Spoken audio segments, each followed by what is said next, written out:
wizard? Does anybody remember that line? Anybody out there? Okay, Alison Gronowitz. That's a wizard. Okay, it's like a total throwaway line. I think it happens. I think Kitster is the one who says it. I don't know if it's once or twice he says it, but he throws it in there. And anyways, it's basically that's so awesome. I don't know if anybody's watched Star Wars Resistance, but I'm pretty sure they recycled that term. They're like, oh, let's pick this up from Phantom Menace and use it in Resistance. So anyways, that's one of the gifts that the Phantom Menace has given us as fans. That's so wizard. All right. So who's ready for the Phantom Menace? Getting some good prequel trilogy action on. Yeah, there we go, Allison G. All right. So let's start off. I got to do the screen share. By the way, you know what? Before we get going, I realize I've done a terrible job at icebreakers. We don't have to do the full icebreaker thing for everybody. But if you don't mind, can you just quickly say, I'll call on people. Say your name, where you currently geographically are, not that you're about to move to Vegas, but where you presently are right now. And let's start off with, where you are on my screen. I'm just going to go around. Jason Judas, where are you? And what's your name? My name is Jason Judas, and I'm currently in the lovely Toledo, Ohio. Awesome. Ohio. Woo. All right, Daryl. I'm Daryl, and I am currently in Iowa. Awesome. Stephanie. Not sure why you want us to say her name, but I'm Stephanie. I'm also in Iowa. Awesome. Vera. I'm Vera, obviously, and I reside in Oak Park, Michigan. Cool. Awesome. More Midwestern. All right. Not Allison Gronowitz, Allison. Mother of Ellie. Yes, I am Allison Gorin, mother of Ellie and Abraham and Nafi, and I'm right down the street from Vera in Southfield, Michigan. Awesome. Wow, a lot of Midwestern representation here. Awesome. All right, Joel, you're up next. Hi, I'm Joel, and I'm in DC. Cool. Awesome. All right, Stevie. I'm Stevie. I'm in Los Angeles. Specifically, I'm on Saturn. Oh, nice. Awesome. All right, and Allison? I'm also Allison, and I'm currently in Los Angeles also. All right, back from New Jersey. Yeah. Awesome. All right, so we're going to get going. It's funny, I've been thinking, I don't know if, does it make sense what we've been doing so far, the way I've been going through the sources in a chronological fashion from the top of the movie on? Is that cool? Yeah, I like that. Yeah, awesome. All right, cool. All right, screen share. All right, so I don't know if everybody has the source sheet. I threw it up on the Facebook page. I'm going to toss it here in the chat. It's a Safaria one again, and it's available for everybody. If you want to use it, if you want to share it with a friend, if you know someone looking to teach a class, it's there. It's just out there and available. I will also mention at the top.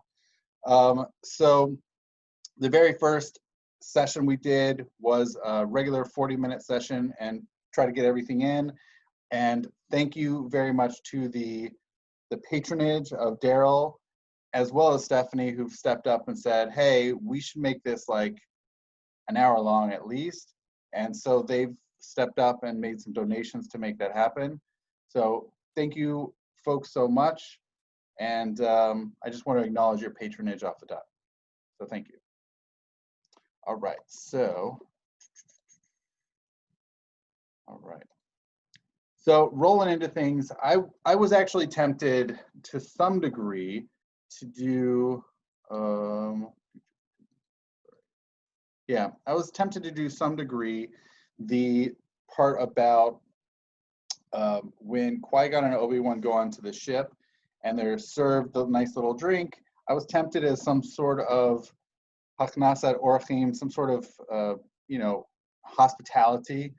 But then, of course, they have the whatchamacallit, the smoke that comes in and tries to kill them. But moving on, it's not really a there's no dialogue for this scene here, where we have the invasion of the Trade Federation and their tanks are crushing these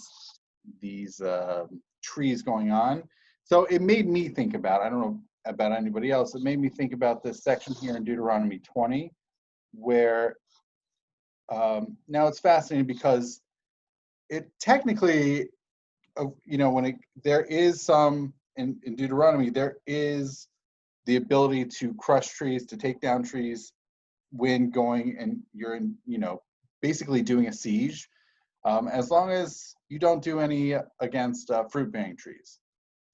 I don't know. I mean, I don't think the Trade Federation cares. They're not meant to be the protagonists here. We're not meant to sympathize with them. So even if they were, they're clearly interested in the destruction. They're not really interested in the biological welfare of the planet. I think that's the whole part of the whole idea with all the robotic army, the droids, the mechanic armies. But I just thought about this Deuteronomy 20 text, and so that's in the Bible. There's a lot in rabbinic literature for like further discussions about this, as well as it becomes an interesting, I know this is beyond the purview of our conversation, but also in not only Kabbalistic literature later on, but more contemporarily, also environmentally concerned Jewish groups and folks, that these are very central texts. So that's from the top. All right. So I don't have anything for this, but I was very curious when they sort of are meeting each other, when we have this interaction between Qui-Gon Jinn and Jar Jar. So Qui-Gon says, "Be brainless, you almost got us killed. I spake." So Qui-Gon says, "The ability to speak does not make you intelligent." And this is when they sort of just meet. It's really, there's probably something good somewhere in our tradition about the ability to speak. I imagine it might certainly be pronounced in Kabbalistic literature, but as far as, I was really struggling with biblical and rabbinic literature. Does anybody know of anything that may speak to that? All right. Well, a mute is Yeah. exempt from very. I had maybe an idea. Sure. It's not really on speaking, but I remember reading in Pirkei Avos, doesn't it say like when you're with like your elders or wise people, like don't really speak, like listen to them instead. It's like maybe that's kind of like ties in a little bit. Okay. Like instead of, I don't know, like Qui-Gon is the smart guy, so Jar Jar shouldn't be talking. Could be. Yeah, I was gonna say that, like the same thing from Pirkei Avos. It says that silence is the best thing of all. So just because he can speak, that doesn't mean that's necessarily a good thing. Yeah. There we go. Those are good. Yeah. Stevie?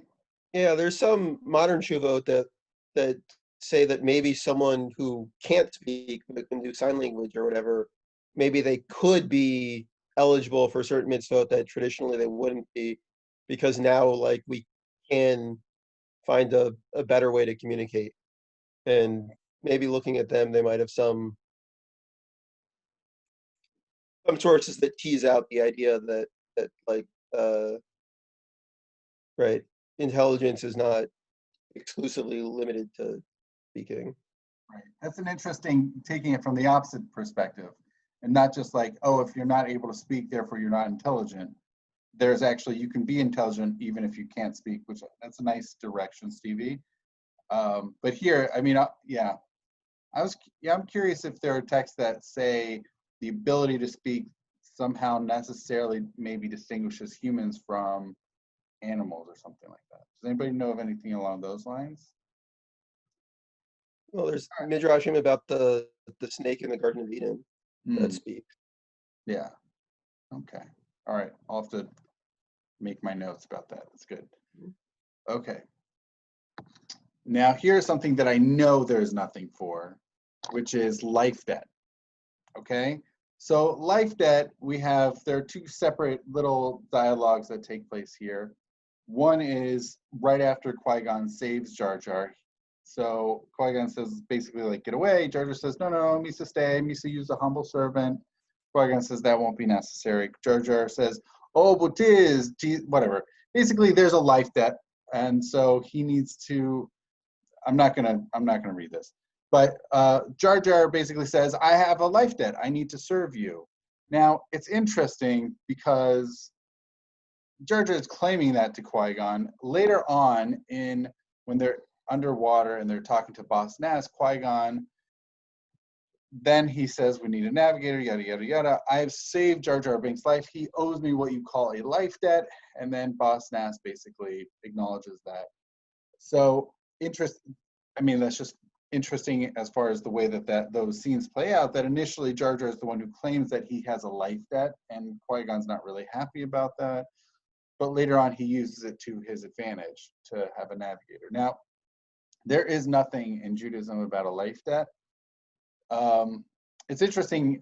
I'm just going to go Star Wars nerdy for a moment, which is, as far as I know, people can correct me, life debt first pops up, at least in canon, there was the Life Debt book, the second book in the Aftermath trilogy, right? Aftermath Life Debt, which shows the life debt between Chewbacca and Han Solo. But there's also, we see it to some degree in Rogue One. I'm sorry, not Rogue One, Solo, right? How Chewbacca gets the life debt. Right? So this is really the first instance of basically the life debt thing in canon, and then it plays out in the other book and movie. Other thoughts? I don't even know if there might be some religions in real life that have the notion of life debt, but Judaism definitely does not have it. Definitely a pagan concept, like Yeah. Wiccan and those religions, which Okay. I think makes sense for something based on the Force, because I never got the sense that Qui-Gon, I think he understands that. He's just like, I don't like you, go away. So it's not that he, doesn't know what he's talking about. He's just like, no, I really don't need you kicking around. So when you're dealing with, like, if you believe everything taps into the Force, and the Force is an entity, then all life must be sacred. And therefore, if someone saves your life, you owe them a piece of your soul, essentially. That's interesting.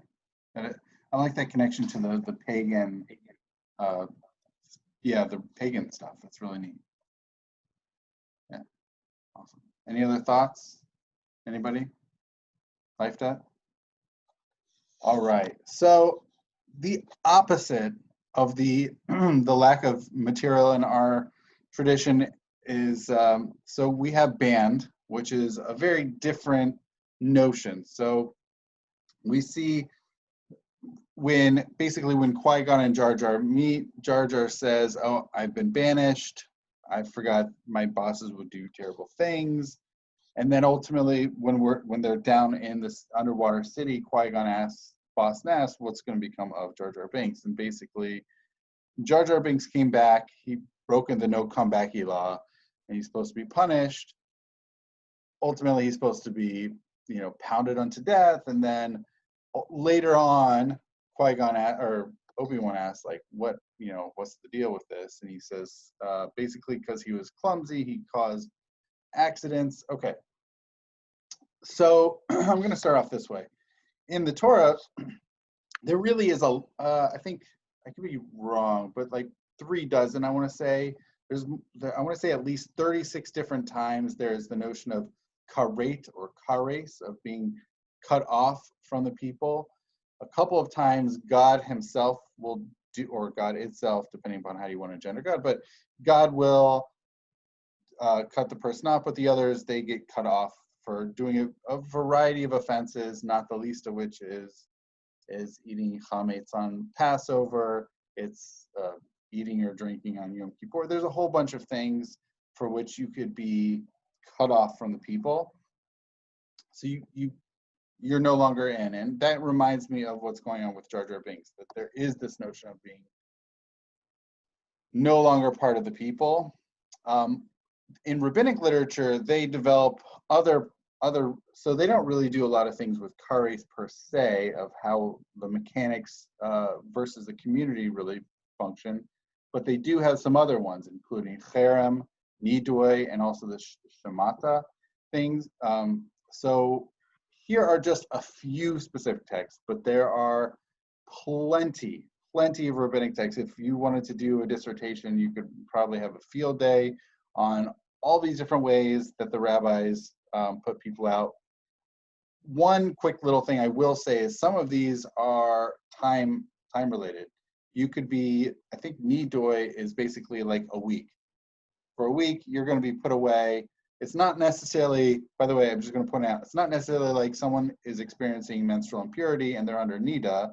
It's more of a, we're just going to, you got to get out of the community for a while. So I want to point that out. We have some stuff here. How many texts do I have here? We have I brought a few texts here from the Babylonian Talmud, and for those less familiar with the Babylonian Talmud, it's various texts, conversations from the first handful, let's say 5 centuries of the Common Era from the rabbis, both in the land of Israel as well as Persia/Babylonia.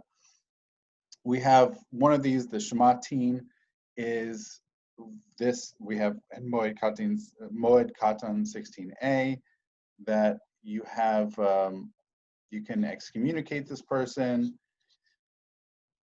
And then you have later on here in Moed Katan 17a that you could, what was an instance that you could potentially excommunicate someone, this Shemata sort of mechanic, as it were.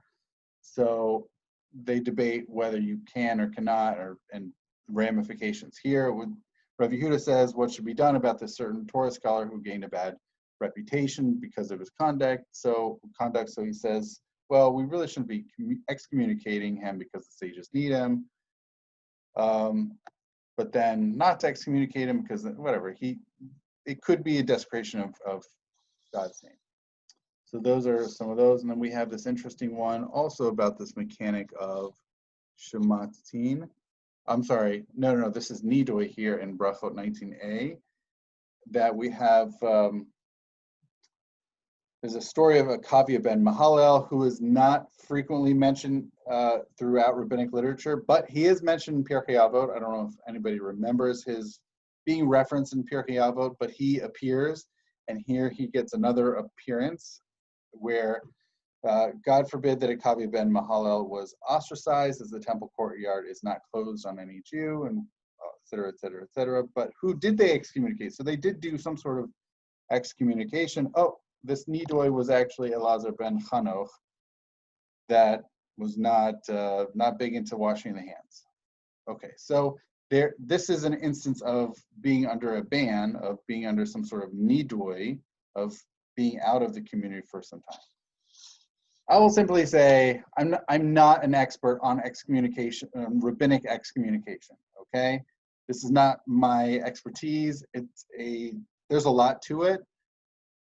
I'm sure someone can get really deep into the weeds on that.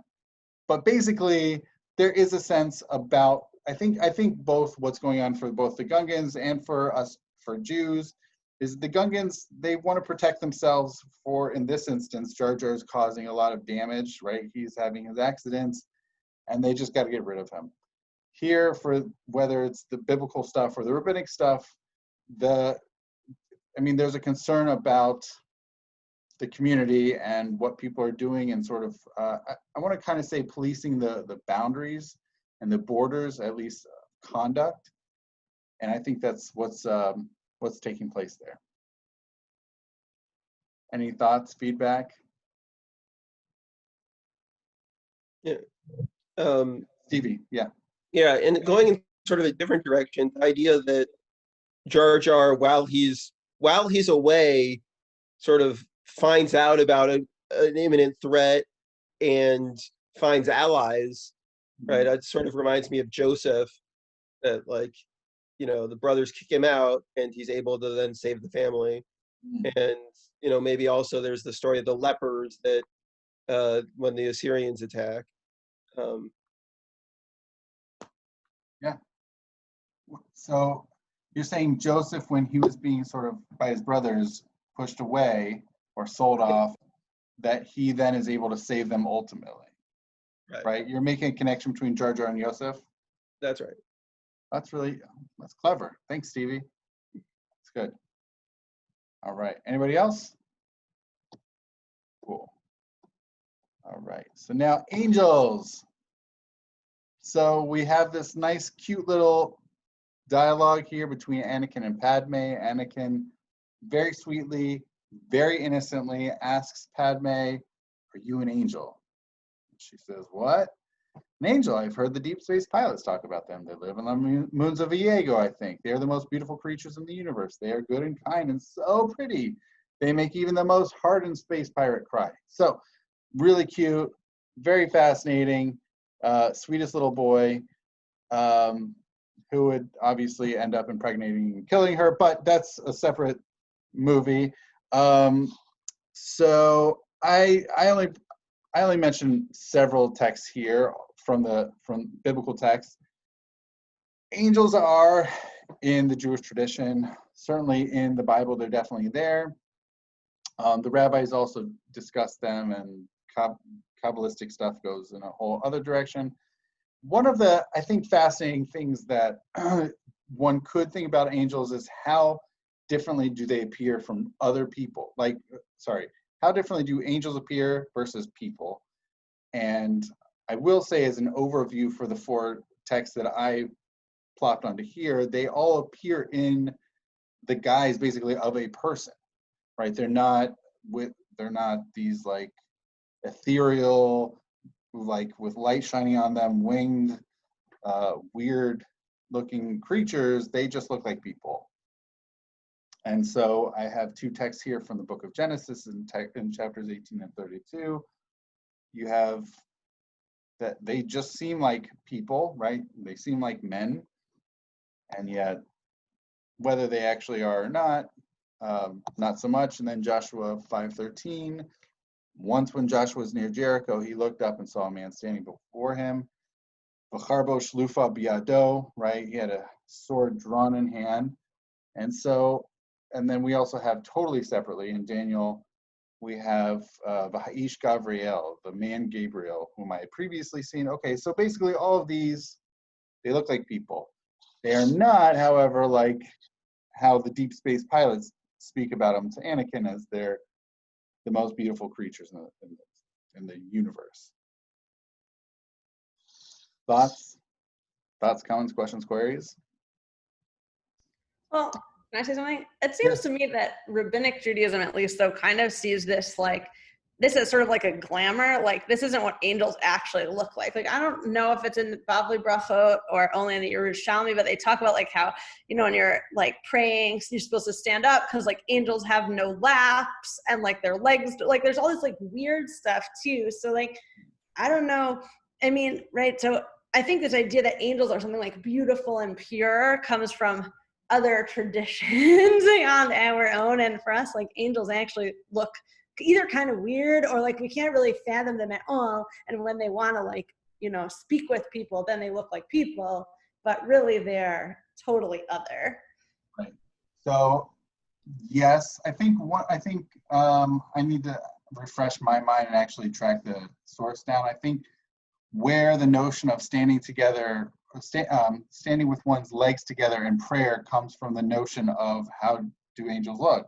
Well, they just have like one leg, or it's just together, right? And I think there's that notion. I suspect, and I'm not a big knowledgeable person about all the different prophets, but I think there's also different visions of angel. I'll just call it angelology. It's not demonology, it's angelology. So I'm not an angelologist, but I imagine, like Vera was saying, the rabbis have their specific conceptions. But like you said, Vera, they're different, right? They're very similar to people. They just have some slight differences in their physiological makeup. But they're not like these ethereal beings with wings, right? Heavenly creatures or anything like that. Right. I think that's actually just completely a modern, I wouldn't even necessarily say it's Christian based per se. I think it's just like almost like Santa Claus. Like originally it was old Saint Nick or Father Christmas, and it was, this older, basically the head elf, and now he's just this belly brown fat guy. But angels, had one interpretation, and then at some point, like probably around I would say late 1800s, early 1900s, and we started having a lot of just fluffy art. Somebody decided that because angels are godly, they should be shining and beautiful and ethereal and, you know, white glowing raiment and all that kind of fun stuff. So I think it's just, I don't know. I mean, thinking about it, I would be like, oh, so the space pirates are seeing these angels. Maybe it's kind of like, you know, regular seafaring people in the 1800s seeing mermaids. Maybe that's kind of like a poke at that in this particular spot of the movie. Yeah, yeah. Yeah, I think that's good context for when we hear that, when we hear Anakin say, oh, these space pirates say they're beautiful. I think for us who are the beginning of the 21st century, and also, well, the movie came out in 1999, so anybody in the 20th century, as you said, like, we're familiar artistically, it's sort of, it's around us, and so that resonates with us. But that's not before the 18th century, really, right? Or certainly not going back centuries to the biblical and rabbinic eras. Right. Okay. Any follow-up comments on the angelology stuff? But thank you, Vera and Stephanie. Those were great. Awesome. Okay, so we have here welcoming guests where there's a sandstorm coming, and Anakin says, you'll never reach the outskirts in time. Sandstorms are very, very dangerous. Come with me, hurry. So then Qui-Gon, Jar Jar, R2, Padme all go into the little hovel of Shmi and Anakin Skywalker. And it's, I mean, I only quoted these two lines, but what they do, they stay overnight and they have food, and like, it's not like they're wealthy or have a lot of means. Shmi and Anakin are slaves, and nevertheless, they welcome them into their living quarters and they feed them. So we've talked before about welcoming guests in Hebrew, Hachnasat Orchim or Hachnasas Orchim. So we have I mentioned this in previous episodes, but I'm going to say it here anyways, which is in Genesis 18, and seemed to be really in Jewish tradition as the paragon of welcoming guests, with Abraham welcoming these three people, men, angels, if you will, and then we see, and I think I mentioned this in a previous week with these various rabbis talking about how great hospitality is, Hachnasas Orchim is, from the Babylonian Talmud. This is Shabbat 127a. Different rabbis, Rabbi Yochanan talking about it, Rav Dimi Menahardea, Rav Yehuda quoting Rav, and Rabbi Elazar, all of them saying, this is how great, they're singing, extolling the praises of welcoming guests into one's home. So I'm not going to go into it, but I will go point out this last one with Rabbi Elazar here, mentioning the Genesis 18, basically saying that Abraham was talking to God, and then he said, wait, I got to welcome guests. So it's important that God recognized that was okay. And then one other text, Shabbat 127a, also from the Babylonian Talmud, 6 matters a person enjoys the profit of this world and still remains for them in the world to come, and one of them is Hachnasas. Okay, great. So welcoming guests, honor tradition in biblical, rabbinic, all that stuff. Okay. We good? Any comments, questions? Moving on to slavery. So we have this line where Padme says, I can't believe there's still slavery in the galaxy. The Republic's anti-slavery laws, da, da, da, da. And Shmi says, the Republic doesn't exist out here. We must survive on our own. I will say as a side comment that the whole slavery thing does get picked up. I think it's in the 4th season of Star Wars, The Clone Wars, where there's a story arc. It's a 3 or 4 episode story arc where our protagonist, it's Anakin, and I don't remember who else goes with Anakin Skywalker to Zygeria, and you have these Zygerian slavers, and they basically operate with, beyond the bounds of the Republic, and they're able to get away with slavery. By the way, I don't know if anybody has seen those. I imagine Allison probably has. But the imagery that these Sigerian slavers have, has anybody seen this?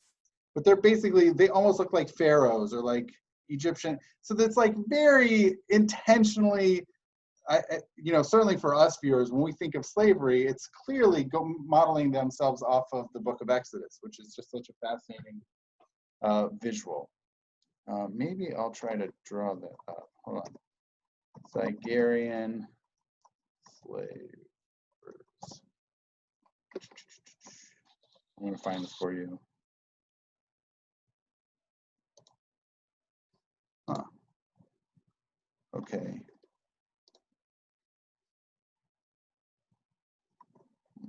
It's not helping. Okay. What can you see on my screen right now?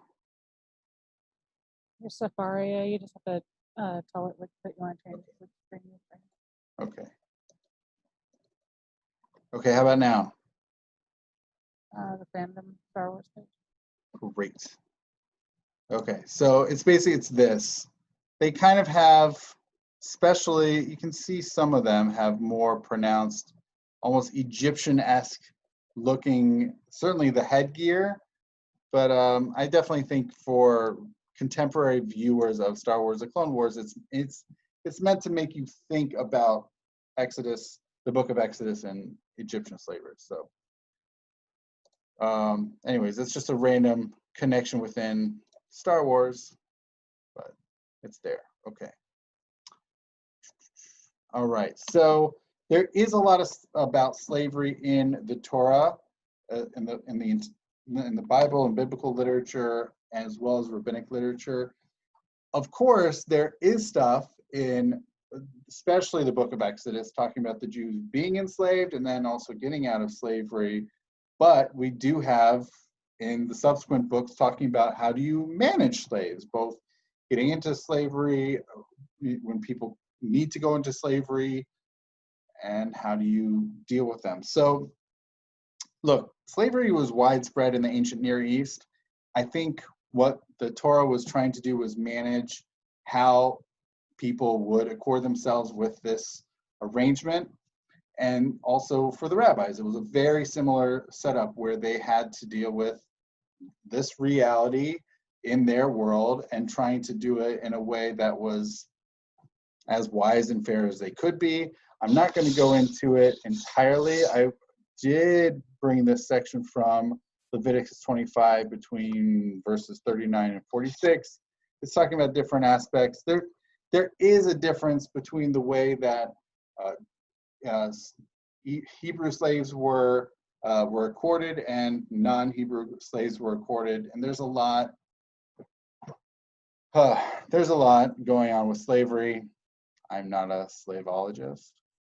I'm just going to put that out there. I'm definitely not a slave expert. I'm pretty sure there have been dissertations written on slavery just in the Torah, just in the Bible. That's I'm sure its own dissertation or 5, as well as thinking about in rabbinic stuff. So there's a lot about slavery. But ultimately, what happens definitely after rabbinic times, in medieval times, slavery is really not an institution that's really widespread in the medieval era. So Jews don't really have to deal with it. The rabbis don't really have to deal with it. Of course, it does pop up in, I don't know when slavery was a thing, but 17th, 18th, 19th centuries. It pops back up, especially with the English, and of course in America, and it's a thing. And some Jews are involved in slavery, and I'm not an expert in slavery. Does anybody have any? Anyways, it's there. It's something that Jews have found themselves dealing with, and yeah, I'm going to move on. Cool. All right, parents. Okay, parents. Something as simple as parents. So Qui-Gon says to Shmi Skywalker, the Force is unusually strong with him, and there's some weird typos here. Okay, the Force is unusually strong with him. That much is clear. Who was his father? Oh, there was no father that I know of. I carried him. I gave him birth. I can't explain what happened. Can you help him? Okay, obviously this is mirroring what we see in the Gospels. I don't remember which specific Gospels in the New Testament. Maybe Matthew, which other, probably Luke or something. I don't remember which of the, I think 2 or 3 of the Gospels mention that there's no, that Mary just has immaculate conception with God. It's Matthew, Jesus- Mark, and John, I think, are the synoptic gospels. Luke like doesn't have the birth narrative. So Okay. the other 3 are basically retellings of the same story. Okay, cool. I definitely knew Matthew had it, but those other 2. Okay, great. So clearly this is drawing from the Phantom Menace of Anakin having no father that she knows of, but that's, anyway. So I did want to throw in this.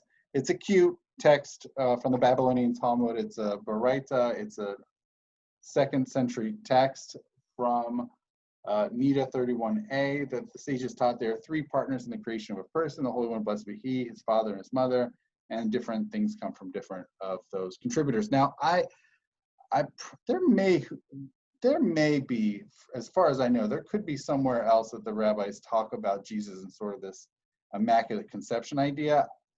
I don't know. But basically, it's not a thing in Judaism. Like, you need people to be involved. You can't just have God furnishing seed, as it were. So yeah, so the religious aspect, as Stephanie mentions, it's in the Synoptic Gospels where this seems to be drawing the concept from, the Immaculate Conception, but that's far from a Jewish concept.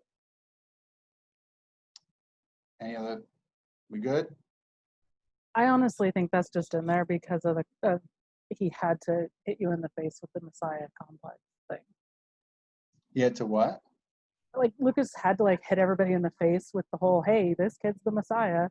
That's, I mean, because there's really, since he never delves into the whole, concept that I know is in the Wikia and whatnot for this Star Wars, where they talk about, manipulating the midichlorians, and so like Anakin is the embodiment of all these midichlorians, and that's why they never really go into that in the series. So because he's set up as, oh, you were supposed to be the one to bring balance, you were supposed to be the one to fix everything. It's like, this is the in your face foreshadowing, hey, this kid's special, hey, this kid's the Messiah. Because most of the audience has a Christian understanding of the Immaculate Conception. So yeah. I mean, the funny thing, I'm going away from the religious aspect and more towards the Star Wars aspect, which the midi-chlorians thing is dropped like a hot potato. Like, there's literally nothing ever, no movies. Star Wars: The Clone Wars has so much opportunities to deal with midi-chlorians, and they don't touch it at all. And even in the books, as far as I know, it's not mentioned. I just made that assertion, but I could be totally incorrect. Anybody know differently? Alison Gronowitz? Vera? Does anybody know something? Does midi-chlorians ever appear again in canon? I feel like it might have been recognized as a massive mistake, and now they're just trying to kind of retcon every time it's mentioned. Okay. But that's, I don't know, like that's because I don't, like you, I don't remember exactly anywhere else where it would pop up. Everything I've seen has always been, nothing directly refutes it or tries to remove it. They just simply don't want to dive into it. So like Lucas directly said this, and so we can't go back on it. Yeah. But we just don't need to discuss anymore about what makes the Force work. We're just going to focus on it works and do what we want to do with it. Yeah. Yep. Okay. Great. I've seen a Star Wars theory when he was going on about how they made Anakin into Darth Vader, about how they didn't use any anesthesia on him, so the midi-chlorians wouldn't be diluted somehow during the entire surgery there. It's a Star Wars theory episode on YouTube. Wow, that's clever. That's a nice way of bringing the midi-chlorians back in without actually specifying it. That's pretty neat. Cool. I will say, like, yeah, I think it's something that they just dropped like a hot potato. It was, I want to say, it's certainly toxic from the fandom's perspective of like, this is not where we need to be going. Drop the midi-chlorians. It's not a scientific thing or biological, right? Yeah. All right. Moving right along. Gambling. All right. So gambling comes up with these conversations between Watto and Qui-Gon Jinn, and Watto says, "Don't get me wrong, whatever." Basically, Watto says, "I'm betting heavily on Sebulba." Qui-Gon says, "I'll take that bet." And Watto's shocked, and Qui-Gon says, "Yeah, I'll wager my new racing pod," and so forth. And then totally separately, after the race and after Qui-Gon wins, Qui-Gon says, "Whenever you gamble, my friend, eventually you'll lose," which is really strange because Qui-Gon himself is gambling. It's like, okay, that's going to come back to bite you. In any event, gambling itself is not, first of all, as far as I can remember, it's not even mentioned in the Bible whatsoever. When it comes to the rabbis, it does sort of come up. It's not really a big thing. It's just recognizing that people gamble, but not everybody. And the main text, this is the primary text in rabbinic literature that discusses gambling, is in the Mishnah Sanhedrin 3:3. And so Mishnah is one of the central rabbinic texts, and it's from basically the second century of the Common Era. And so this text, Mishnah Sanhedrin 3:3, talks about 4 people who are disqualified to be witnesses or judges. And one of these 3 people is a dice player. So a dice player is another word. It's basically someone who gambles. Okay, and so what we see here in the Babylonian Talmud's conversation, their discussion on this Mishnah, what we see here in 24b is basically why. Why is this person disqualified for testimony? So we have a couple of possibilities here. One is Rami Bar Chama says, oh, it's because some sort of inconclusive consent, that when you play, you necessarily lose, some weird thing. And then Rav Shesha says, oh, another is not that, but actually the reason is because the Fisha Ein Asukin Bishuvu Shel Olam, because they're not involved in the settling of the world. Either way, it's kind of one of these, I think, you doth protest too much. There's no clear reason why gamblers are not permissible or not sufficient witnesses, but it has something to do with their interactions in society, both in sort of a more financial way, like kind of quasi-transactional, and also like what it is that they're doing, that it's not necessarily inherently productive, at least from an economically productive involvement in the world.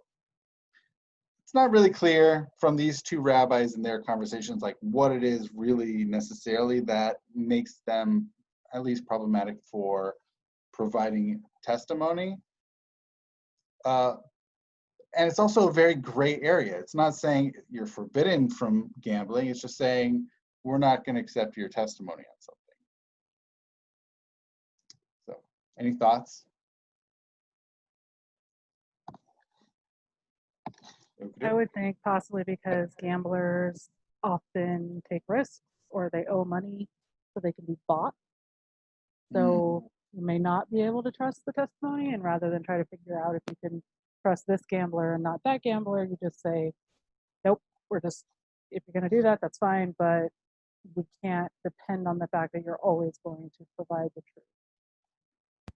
Or even just the mindset of gambling and going into like taking the risk and like looking for, this outcome that might be this big reward. Like, not that they're going to be reward seeking, but just this idea of, I'm not objectively looking at something and being fair. I am going to roll the dice, jump into this, and just like that mindset of gambling isn't one that is good in a court type setting.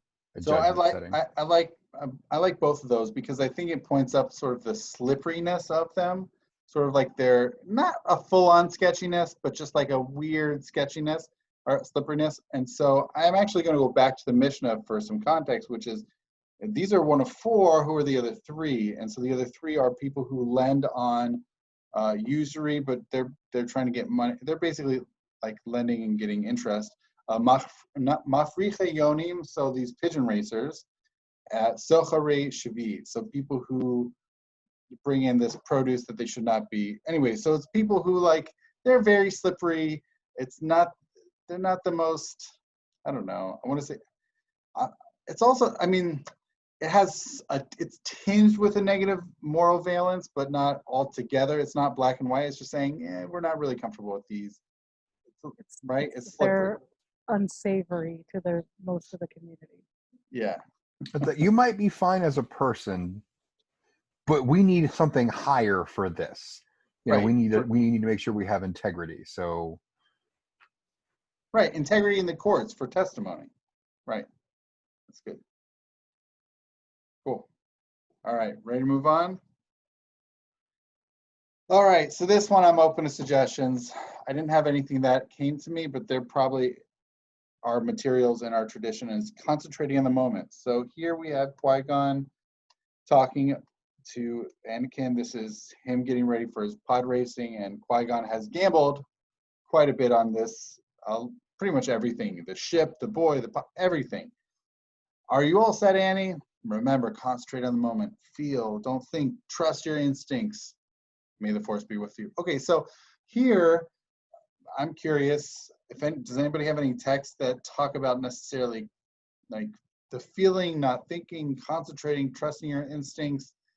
I mean, for me, the thing that pops to my mind when it talks about concentrating on the moment and being mindful is the performance, certainly the performance of certain commandments, certainly for the rabbis, whether it's being intentional about the Shema, about prayer, and then there's a whole question of, do you even need, for certain commandments, whether it's eating matzah, hearing shofar, blowing shofar, do you need to have intentionality? Do you need that concentration, or can you just fulfill it? Just you're walking by, someone's blasting shofar, you didn't even think about it, and that counts.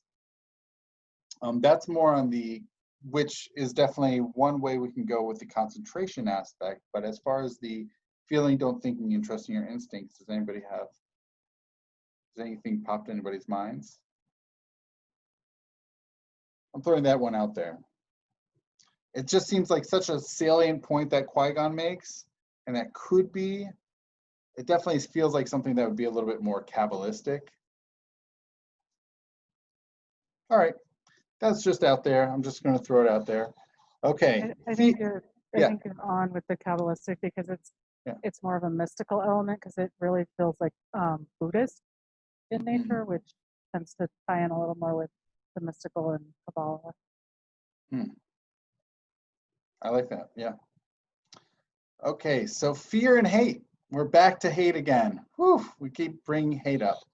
So Yoda says, and it's funny because this is like one of the most famous quotes from the Phantom Menace, I think, even for people who are casual Star Wars fans, which is, fear is the path to the dark side, fear leads to anger, anger leads to hate, hate leads to suffering. So we do have, it's interesting when it comes to fear itself is not a problem really for Torah rabbis.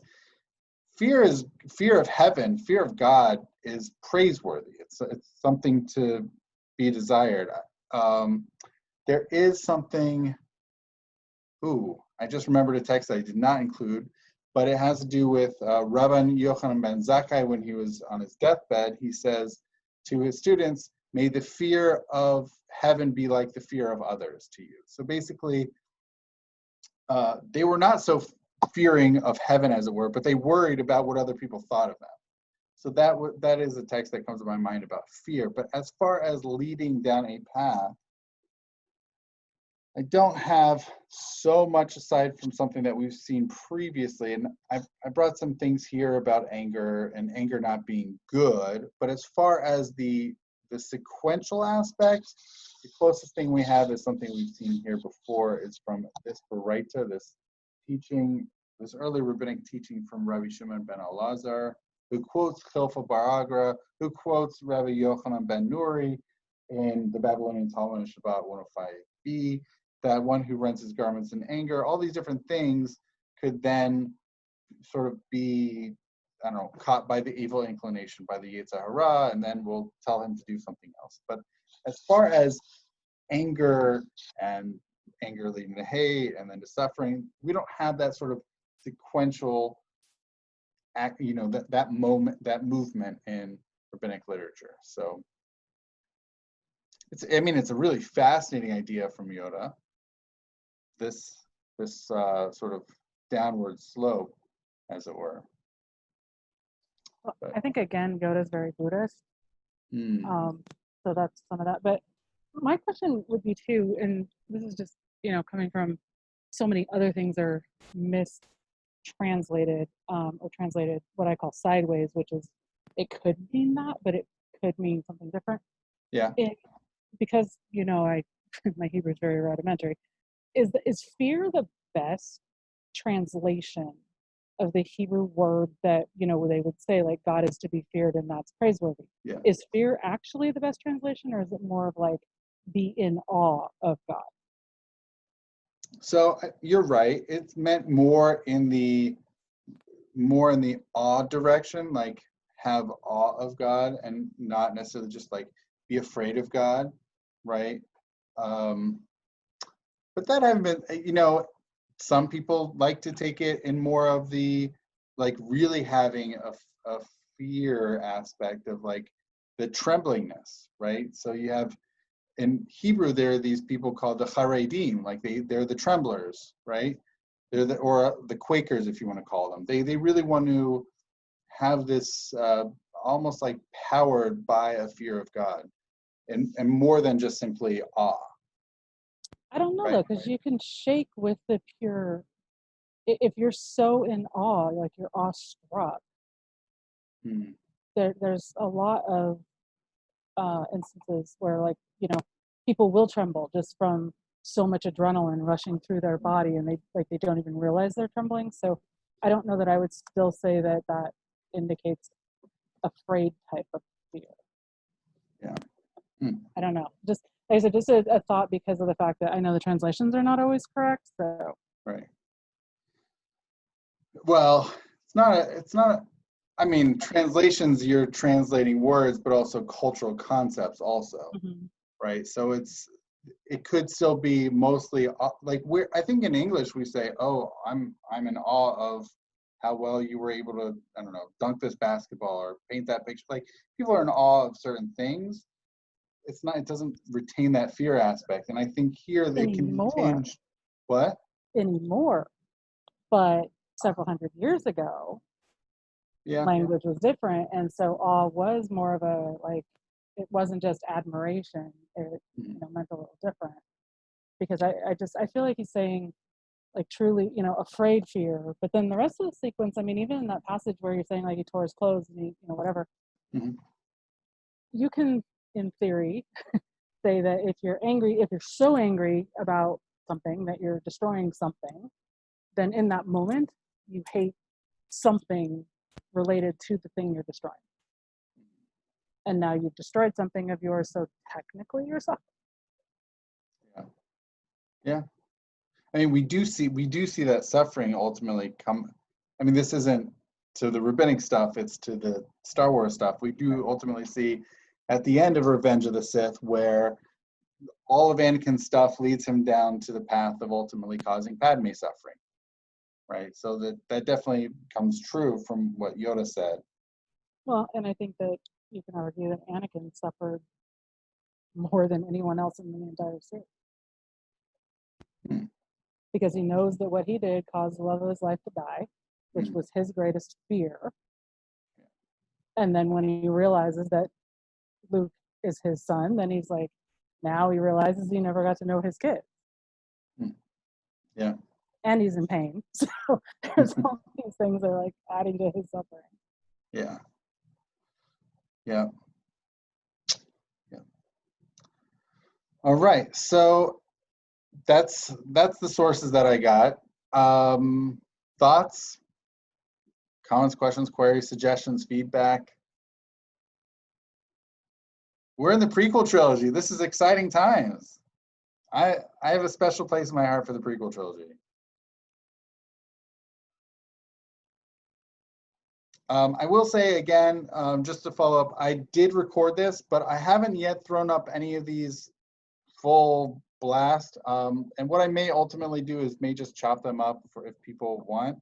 I don't know if people are interested, but if they are, they can reach out to me for the full recording, although I haven't made those available.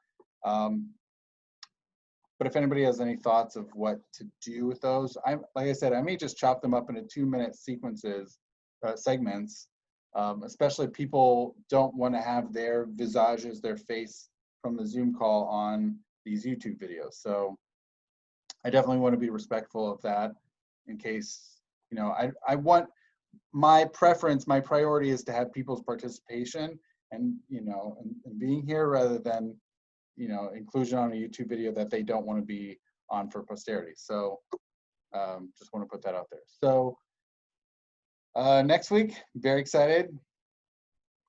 I can't say it's my favorite, but it might be. My favorite Star Wars movie is Attack of the Clones. So I'm super jazzed for next week.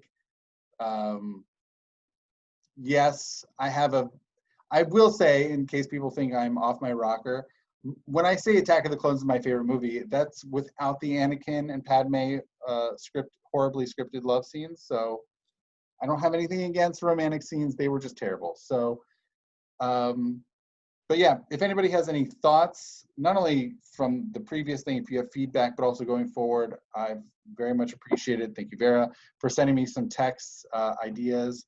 And if there are certain lines of dialogue or other text that you are familiar with, please send them my way. And thank you, everybody. This is really great. And have a great week. And may the force be with you.